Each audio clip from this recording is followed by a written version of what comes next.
Aujourd'hui, je reçois Jean-Loup Isambert dans le cadre de son livre Bilan noir, l'Union européenne contre la France. Alors bonjour Jean-Loup Isambert. Bonjour Pierre. Merci de t'être rendu disponible. C'est la deuxième fois qu'on réalise un entretien ensemble sur cette chaîne. On en avait réalisé un il y a quelques temps sur ton précédent livre, Les Destructeurs. Et donc avec celui-ci, tu reviens avec un petit peu la suite logique de ce précédent bouquin sur lequel on avait échangé il y a quelques temps. Donc tu es journaliste, écrivain et tu reviens avec ce sujet sur l'Union européenne puisque à l'approche des élections, il convenait de faire un petit bilan, chose qu'assez peu de personnes a pris le temps de faire. On a l'impression, du moins c'est ce que tu déplores un petit peu. Et donc avec ce livre, on a une vraie enquête sur beaucoup d'aspects, donc l'économie, l'agriculture, le logement, la guerre et j'en passe. Et tu reviens également sur le fonctionnement de l'Union européenne, de la Commission européenne, du nombre de députés, la répartition, etc. Enfin, on va revenir sur tout ça. Et inutile de dire que le bilan que tu dresses est loin d'être positif.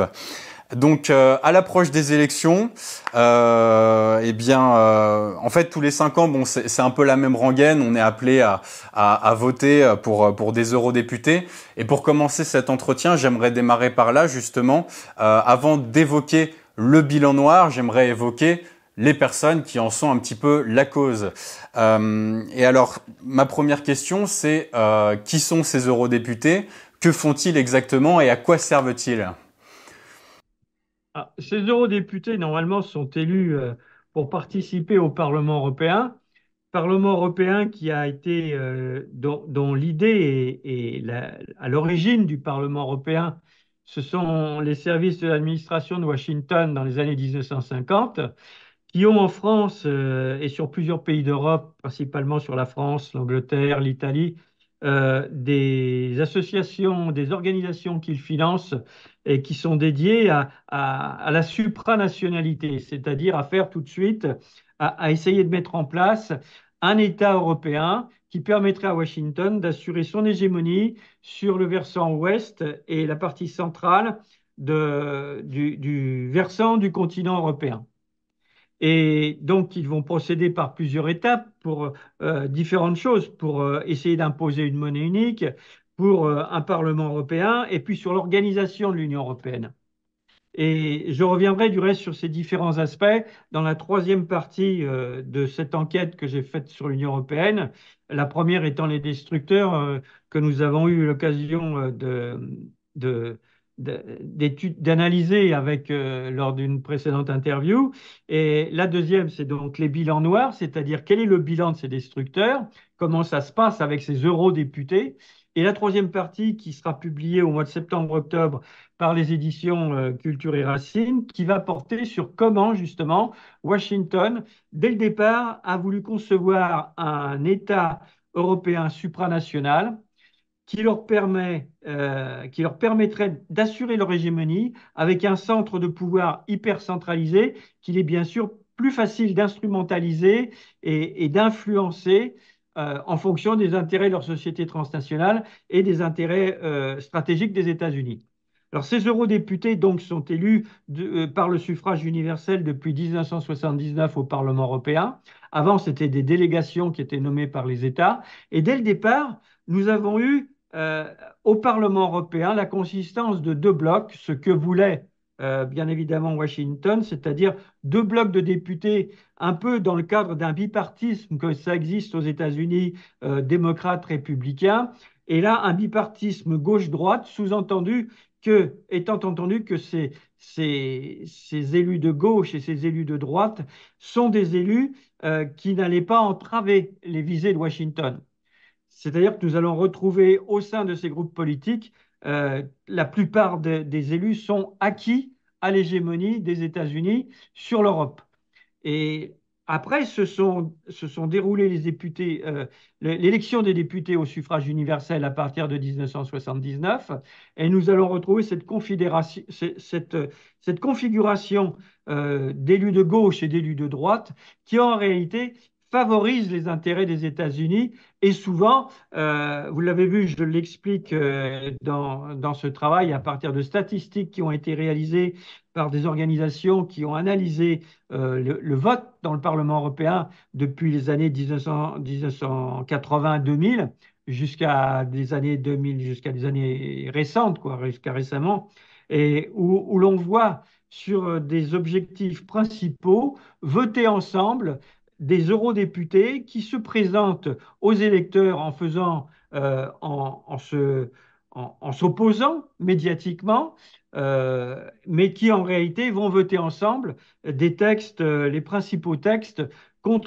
qui vont contribuer à aggraver la crise économique sur l'Union européenne et à aggraver la guerre.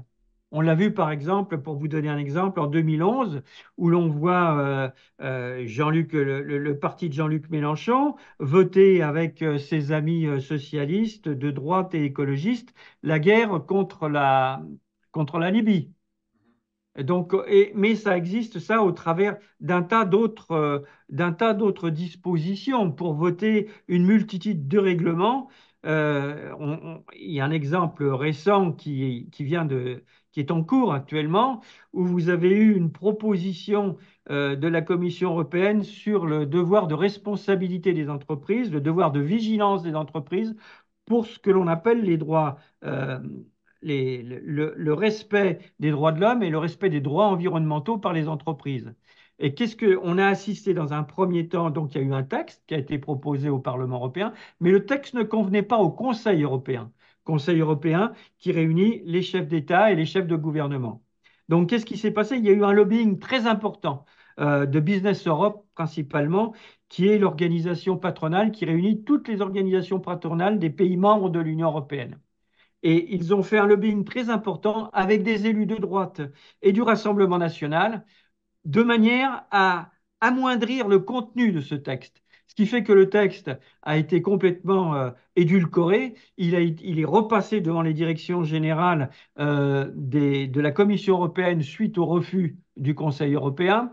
Il est revenu devant le Parlement européen.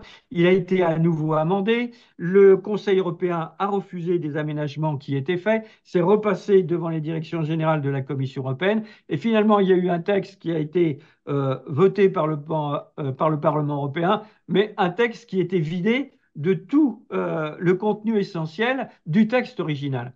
Cela pour vous dire comment ces députés, en réalité, je dirais, comme je dis souvent, ils sont là pour déplacer les virgules des textes qui leur sont soumis par la Commission européenne et le Conseil européen.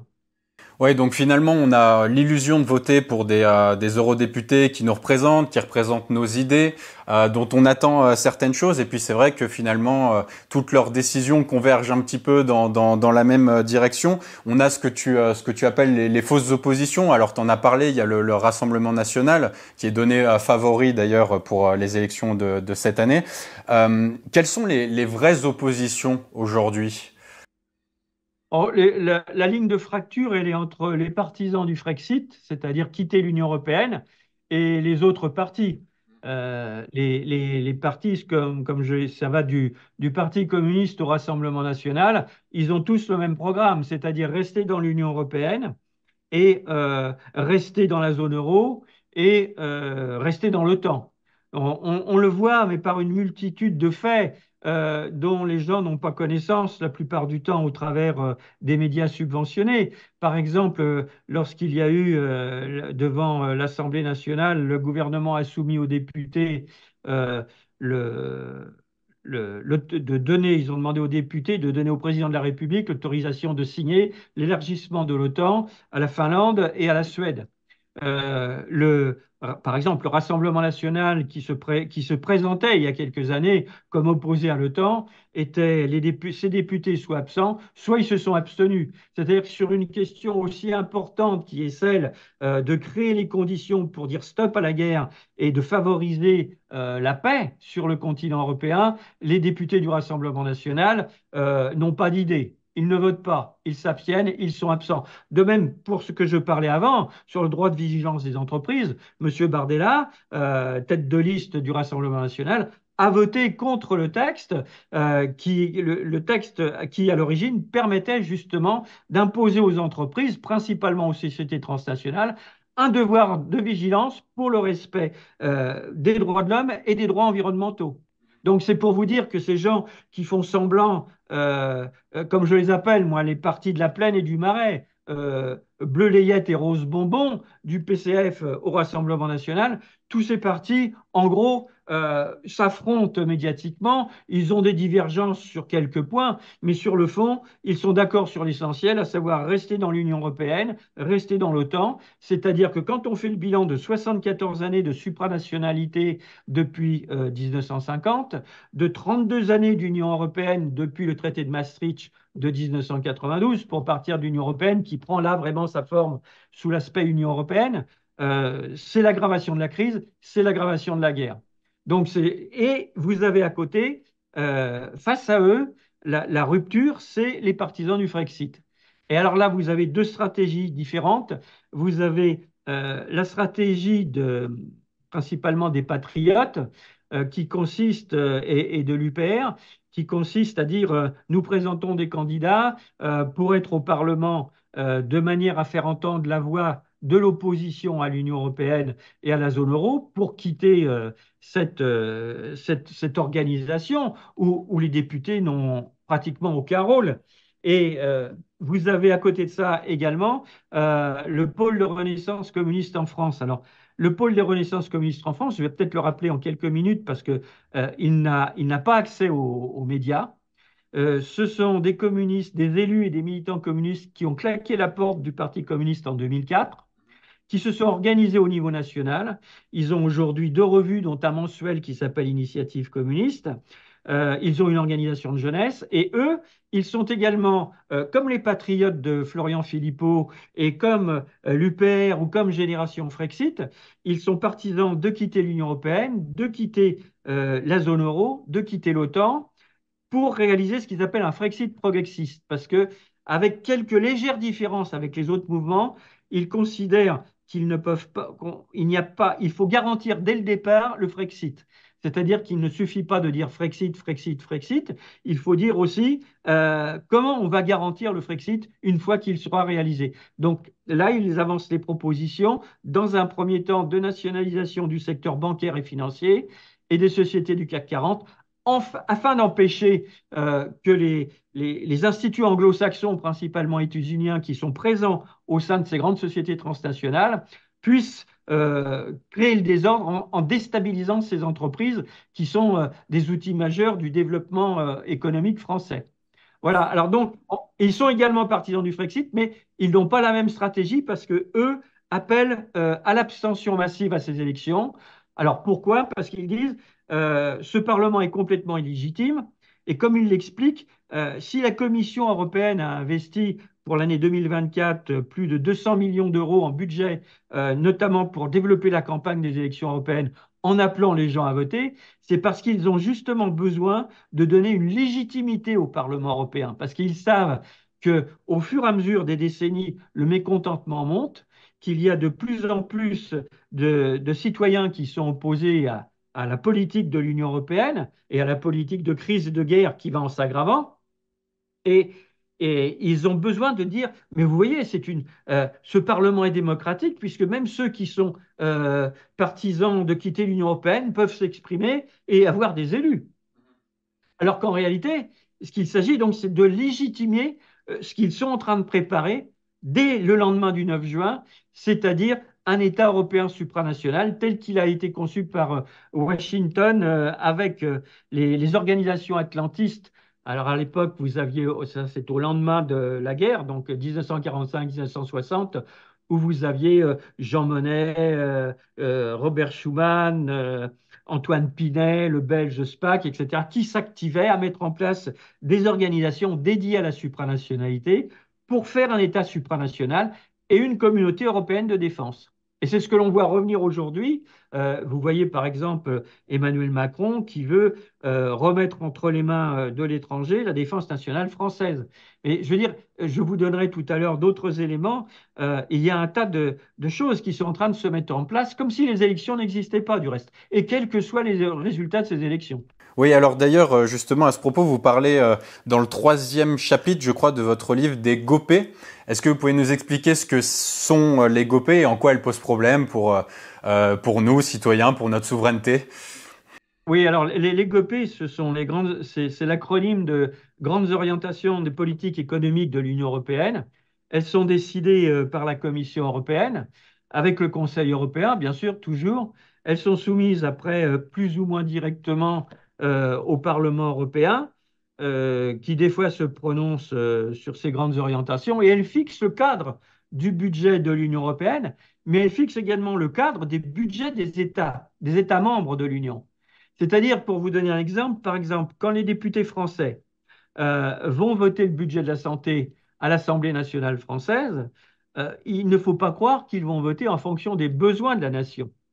Ils vont voter sur la base d'un programme que leur présente le gouvernement, et le gouvernement qui est partisan de l'Union européenne leur présente bien sûr un projet qui est bordé par les recommandations de l'Union européenne, c'est-à-dire diminuer les dépenses de la santé, réduire les dépenses pour la sécurité sociale, libéraliser, parce qu'ils ne disent pas privatiser, ils disent libéraliser les entreprises, de manière, en réalité, c'est remettre les services, démanteler les services publics pour les mettre entre les mains d'entreprises privées.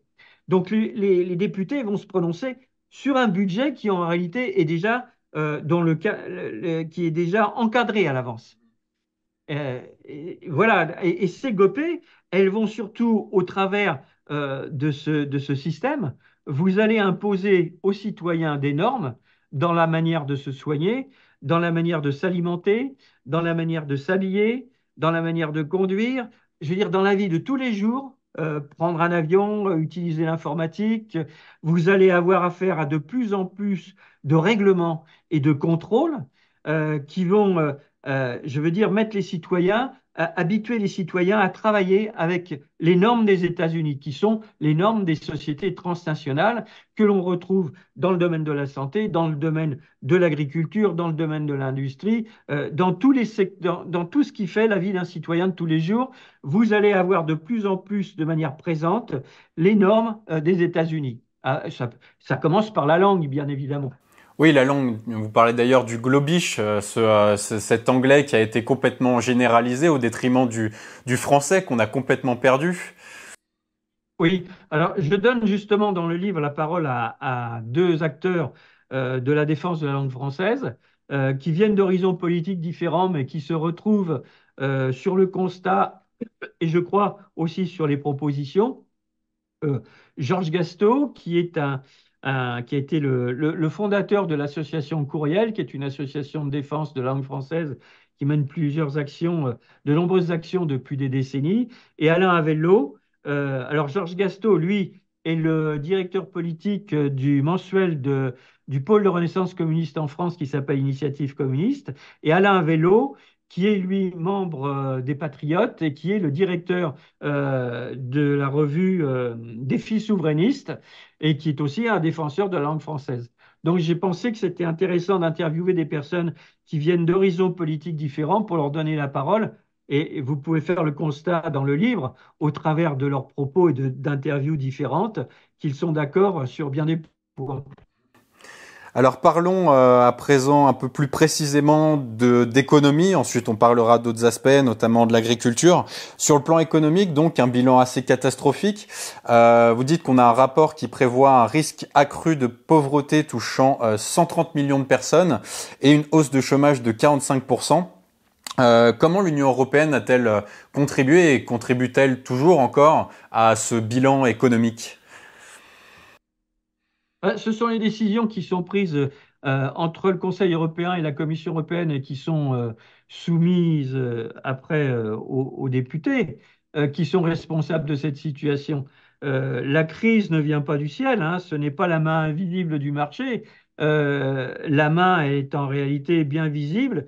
C'est celle organise la libre circulation des capitaux et qui, dans le même temps, qui libéralise les capitaux et qui, dans le même temps, enrégimente les Français et les citoyens qui sont membres des pays de l'Union européenne dans une multitude de réglementations et de contrôles. On le voit par exemple avec la préparation des Jeux Olympiques 2024 à Paris, où vous avez la mise en place de tout un fichage des citoyens qui va faire, je veux dire, avec la reconnaissance faciale, y compris pour que les gens puissent accéder à leur logement qu'ils habitent, pour certains, depuis 20, 25, 30 ans ou même plus, où on va leur demander de fournir des passes qui ne seront pas la sanitaire, mais qui seront des passes de contrôle pour pouvoir rentrer chez eux. Donc ça montre bien la volonté derrière ça. C'est pas seulement une question de sécurité, ils nous ont déjà fait le coup avec la Covid-19, c'est une question de vouloir réglementer et habituer les citoyens à des contrôles réguliers pour qu'ils respectent les décisions qui seront prises par le futur État européen qu'ils sont déjà en train de mettre en place. Mhm. Alors, il y a une phrase que j'ai relevée. Vous dites que l'Union européenne est conçue dès ses débuts pour satisfaire les intérêts privés de la grande finance. Est-ce que vous pouvez nous expliquer comment la grande finance tire profit de l'Union européenne? Bah, la grande finance en tire profit. Alors, c'est un paragraphe que je vais développer dans troisième partie de mon enquête qui va paraître fin septembre, début octobre, où j'explique comment, pour vous donner un exemple, il y a des réunions qui se tiennent à huis clos, des réunions secrètes, entre des hauts fonctionnaires de la Commission européenne, quelques représentants du Parlement et des représentants du Conseil de l'Europe avec des représentants des lobbies et du patronat. Et ces gens-là, ensemble, c'est-à-dire que le patronat, en gros, je vous dis en gros comment ça se passe, hein, et à part, euh, mais le patronat vient en disant, bah, tiens, voilà, nous, dans tel secteur, par exemple, on voudrait que ces entreprises soient privatisées ou que tel type de médicament ne soit plus remboursé parce qu'on va mettre des génériques sur le marché, ça coûte moins cher à la production. C'est un exemple que je vous donne. Mais ils peuvent aussi discuter de la manière dont on peut, par exemple, euh, enlever à un pays une entreprise qui est stratégique pour elle, par exemple Alstom. Donc, ils vont presque rédiger avec eux les textes que la Commission européenne et le Conseil européen vont discuter entre eux et qui après seront soumis au Parlement européen. Mais le Parlement européen se prononce sur des textes qui sont déjà, je dirais, réglés à l'avance. Alors, on a parlé d'économie. On va parler à présent d'agriculture avec un dispositif qui, là encore, remplit pas forcément les objectifs pardon, pour lesquels il a été conçu à l'origine. En l'occurrence, la politique agricole commune, donc la PAC, dont certaines personnalités politiques vantent un petit peu les mérites, peut-être à tort. Et là encore, on a quelque chose qui sert plus aux intérêts de gros industriels qu'aux petits agriculteurs, comme c'est supposé être le cas. Quel est le bilan donc sur le plan de l'agriculture et aussi de la pêche dont vous parlez juste après dans votre livre? Le bilan est catastrophique parce que vous avez vu que dans chaque chapitre où je fais le bilan de l'activité de l'Union européenne, je prends des extraits de la communication de l'Union européenne, je pars de ce qu'annonçait la Commission européenne pour l'agriculture, pour la pêche, pour l'industrie, euh, je mets en regard de ces annonces, de cette communication de l'Union européenne, la réalité des faits. Et la réalité des faits montre que malheureusement, la communication de l'Union européenne est un vaste flot de propagande. Parce que depuis des décennies et des décennies, tout particulièrement depuis le traité de Maastricht, on s'aperçoit que pour les agriculteurs, pour les pêcheurs, comme pour l'ensemble des citoyens de l'Union européenne, les choses vont en s'aggravant. La guerre n'a jamais été aussi présente et la crise économique n'a jamais été aussi forte, avec une France qui est surendettée comme elle ne l'a jamais été. Dans le secteur de l'agriculture, la politique agricole commune, c'est un budget de 387 milliards d'euros. Alors, c'est un budget, ça, pour la période 2021-2027. Et sur un budget, ça représente en gros 33% du budget total de l'Union européenne, qui est d'environ 1100 milliards d'euros pour cette même période 2021-2027. Mais il y a, alors, je vais pas vous, j'explique dans le livre, vous l'avez vu, comment tant pour les agriculteurs que pour les pêcheurs, la politique agricole commune profite d'abord aux grands groupes, les grands groupes de l'agroalimentaire, les grands groupes de la pêche, qui reçoivent l'essentiel des subventions de l'Union européenne, des groupes qui, dans le secteur de la pêche, par exemple, ne respectent pas du tout l'environnement, qui détruisent les fonds marins et qui réduisent de plus en plus d'année en année la vie des PME qui sont liées à la pêche sur nos côtes. Parce que la pêche artisanale, qui, elle, a le souci de l'environnement, fait vivre tout un tas, non seulement le mariage, mais tout un tas de PME et d'entreprises, de petites entreprises qui se trouvent, qui vivent avec la pêche. Entreprises de transformation, conserverie, coopératives maritimes, équipements, etc. Et il y a, concernant je vais vous donner deux chiffres, un sur l'agriculture, un sur la pêche. Le premier chiffre, c'est celui qui a été fait par le Conseil général de l'alimentation, de l'agriculture et des espaces ruraux, un constat qui a été fait en avril 2022, où ce Conseil général constate que cette organisation constate qu'en 30 ans, le revenu net des agriculteurs a baissé de près de 40% en France en euros constants. Et dans le même temps, le nombre d'exploitations agricoles a diminué de 60%. Donc ça, c'est un constat qui est fait par des professionnels, je dirais, du secteur agricole.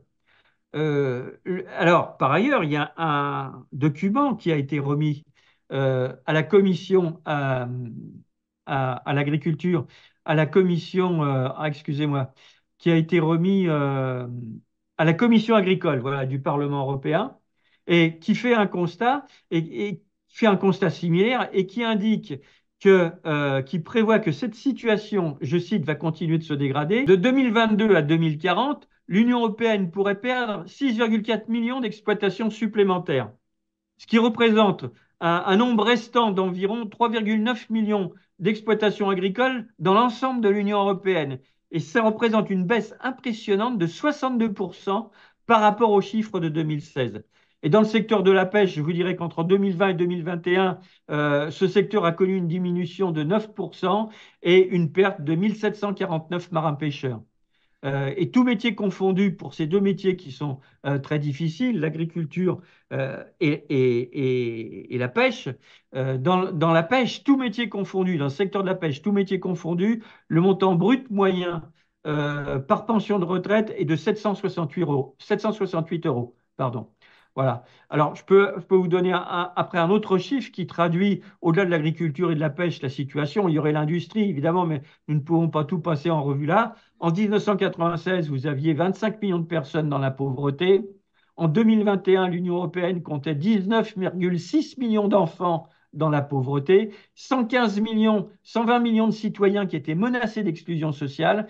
Et le rapport que vous citez, que je cite, dont ne parle aucun des candidats européistes, je ne parle pas des candidats du Frexit, aucun des candidats du PCF au Rassemblement national ne cite, que vous avez cité tout à l'heure, sur les prévisions pour 2030, à savoir que selon cette étude, la crise continuera d'affecter les membres les plus vulnérables de la société, avec une augmentation de 45% du chômage et un risque accru de pauvreté touchant près de 130 millions d'Européens. C'est une étude qui date d'avant 2020, mais nous sommes déjà aux 130 millions d'Européens qui risquent d'être touchés par la pauvreté. Alors une autre problématique qui est inhérente à l'Union européenne, la corruption, qui est un problème vraiment prégnant dont vous parlez également dans ce livre. La corruption qui est, on a l'impression, quasiment omniprésente. Alors est-ce que vous pouvez nous expliquer comment est-ce que cette corruption s'exprime au sein de l'Union européenne ?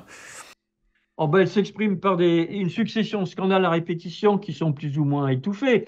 Vous voyez encore aujourd'hui, en juin 2024, Madame, à la veille des élections européennes, la présidente de la Commission européenne est elle-même amenée à comparaître devant les tribunaux dans l'affaire de l'attribution des marchés sur les vaccins ARN lors de la crise Covid-19. Mais je veux dire, vous avez vu, je donne des exemples de livres, il y a toute une succession d'affaires. À chaque fois, la Commission européenne et l'Union européenne fait de belles déclarations sur nous luttons contre la corruption, nous sommes transparents, une gestion démocratique, etc., etc. Et dans les faits, qu'est-ce qui se passe? Tout continue comme avant en s'aggravant. Et aujourd'hui, c'est non seulement une vice-présidente du Parlement européen qui a été mise en cause dans une très grave affaire de criminalité financière, et Madame van der Meulen, aujourd'hui, qui doit s'expliquer, la présidente de la Commission européenne, devant les tribunaux. Et vous avez, au-delà de la corruption, un autre problème grave, qui est celui de l'État européen, qui est déjà en train de se mettre en place avant même que les élections soient passées. Si vous avez quelques minutes, Pierre, je vais vous donner un document. C'est un document qui a été voté par les députés au Parlement européen alors qu'ils étaient réunis à Strasbourg le 13 décembre 2023. Et ce document, qui fait un peu plus d'une dizaine de pages, ce n'est ni plus ni moins que la feuille de route du futur État européen qu'ont décidé entre eux une majorité de députés, puisqu'il a été voté par 485 députés sur 705 députés. Et il est écrit, il est écrit noir sur blanc, je vais vous donner juste un paragraphe qui donne une idée de la valeur qu'ont ces élections pour les dirigeants de l'Union européenne. Qui fait suite, déjà vous vous rappelez, qu'il y a déjà eu, à chaque fois qu'il y a eu des référendums, des référendats d'organiser, et que les peuples ont remis en cause les propositions de l'Union européenne, à chaque fois leurs élections ont été annulées, on les a fait revoter après des campagnes de millions de dollars ou de millions d'euros, de manière à ce qu'ils à inverser la manière de penser d'une petite partie de l'opinion publique. Mais là, aujourd'hui, vous devez vous rappeler que comment M. Sarkozy, sur conseil des dirigeants de l'Union européenne, en 2008, a déchiré les bulletins de vote près de 55% des Français qui s'étaient opposés au traité de Lisbonne en 2005. Eh bien, aujourd'hui, on va encore plus loin. Je vous lis juste un paragraphe. Dans cette réunion à Strasbourg du Parlement européen du 13 décembre 2023, qui est une recommandation donc du Parlement européen au Conseil, à la Commission européenne et au vice-président de la Commission qui est chargé de la politique étrangère et notamment des relations entre les États-Unis et l'Union européenne, il est écrit noir sur blanc, je vous cite, que le Parlement vote la création d'un conseil politique transatlantique sous la direction des responsables de la politique étrangère des États-Unis et de l'Union européenne et décide, je cite, poursuivre la coopération essentielle entre l'Union européenne et les États-Unis, quels que soient les résultats électoraux de part et d'autre de l'Atlantique. Alors ça, c'est pour l'Ukraine. Mais quand vous lisez l'ensemble du document, vous vous apercevez, ce document, c'est une véritable déclaration de guerre contre la Fédération de Russie, contre la République populaire de Chine, mais également, vous y voyez tout un tas de mesures d'intervention qui sont prévues, un véritable chantage contre les États qui ne veulent pas appliquer les sanctions contre la Fédération de Russie, contre la République populaire de Chine. Mais quand vous lisez l'ensemble de ce document, y compris, vous vous apercevez la volonté des dirigeants de l'Union européenne de mettre en place les traités entre les États-Unis et l'Union européenne qui se sont heurtés pour le moment, qui se sont heurtés à la mobilisation des organisations et des associations qui refusent ces traités de libre-échange ou qui permettraient aux États-Unis d'inonder l'Union européenne avec leur production. Bah effectivement, il y a de quoi s'interroger, en tout cas pour en savoir plus, pour approfondir ce sujet. Donc, je peux que recommander à nos auditeurs de se procurer ce livre, Bilan noir, l'Union européenne contre la France. Il y a d'autres sujets qu'on n'a pas eu le temps d'évoquer, la désindustrialisation, le logement, la santé. Enfin voilà, il y a encore beaucoup de sujets à découvrir dans ce livre. Merci beaucoup, Jean-Louis Isenberg, d'avoir répondu à mes questions. Et merci à vous qui nous avez regardé, d'avoir suivi cet entretien.